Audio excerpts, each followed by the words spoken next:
Hello friends, welcome to Tins world. ഇന്ന് ഞങ്ങൾ വെളുത്തുള്ളി അച്ചാറാണ് ഉണ്ടാക്കാൻ പോകുന്നത്.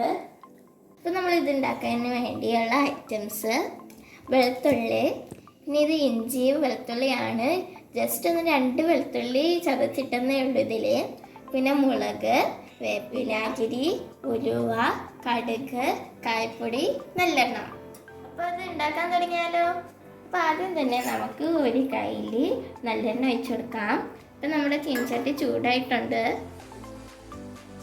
ഇത് നമ്മുടെ കോക്കനട്ട് ഓയിലാണ്. അപ്പോൾ നമ്മൾ 2 ടേബിൾ സ്പൂൺ എണ്ണ ചേർത്തിട്ടുണ്ട്. 1 ടേബിൾ സ്പൂൺ വെളിച്ചെണ്ണയും 1 ടേബിൾ സ്പൂൺ നല്ലെണ്ണയാണ് ചേർത്തിരിക്കുന്നത്. ചൂടായി വരുന്നുണ്ട്. നമുക്ക് കടുക്, ഉലുവയും 1 സ്പൂൺ ഇട്ട് കൊടുക്കാം. അപ്പോൾ ഇത് പൊട്ടിക്കഴിഞ്ഞിട്ടുണ്ട്. നമുക്ക് ബാക്കി ഐറ്റംസ് ഇട്ട് കൊടുക്കാം. ആദ്യമേ ഇഞ്ചി വെളുത്തുള്ളി ഇട്ട് കൊടുക്കാം. അതിനുശേഷം മുളക് ഇട്ടെടുക്കാം.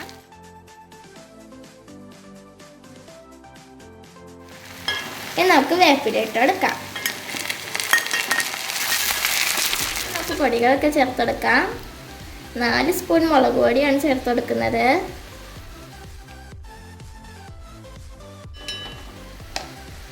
ഇനി നമുക്ക് കായപ്പൊടി ചേർത്തെടുക്കാം.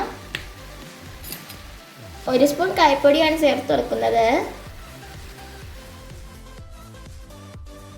ഇനി നമുക്ക് വിനാഗിരി ഒഴിച്ചെടുക്കാം.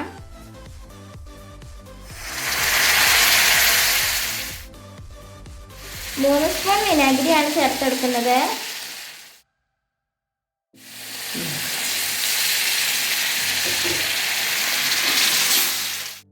ഈ 1 സ്പൂൺ പഞ്ചസാരയും കൂടി ചേർക്കുന്നുണ്ട്. അത് നല്ലൊരു ടേസ്റ്റിനാണ്. ഇനി നമുക്ക് വെളുത്തുള്ളി ഇട്ടെടുക്കാം.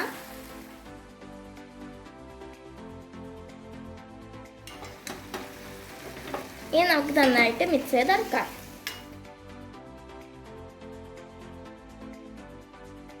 ഇനി നമുക്ക് ഉപ്പ് ഇട്ടെടുക്കാം.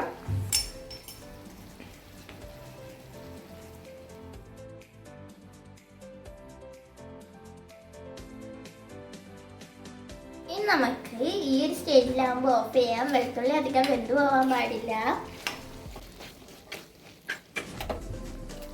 നമ്മുടെ അച്ചാറൊക്കെ സെറ്റായിട്ടുണ്ട്. ഇപ്പോൾ ഞങ്ങളുടെ ഇവിടെ ഒരു ചില്ലിൻ്റെ കുപ്പി എടുത്തിട്ടുണ്ട്. അപ്പോൾ അച്ചാറൊക്കെ കഴിയുന്നത് ചില്ലിൻ്റെ കുപ്പി തന്നെ ഇടാൻ ശ്രമിക്കുക. ഇനി നമുക്ക് കുപ്പിയിലേക്ക് മാറ്റാം. ഒരു ചെറിയ കുപ്പിയാണ് ഞങ്ങൾക്ക് കിട്ടിയിരിക്കുന്നത്. അപ്പോൾ ഇത് ഫില്ലായിട്ടുണ്ട്. നമുക്ക് ഒരു കുപ്പിയിലേക്കും കൂടി മാറ്റാം.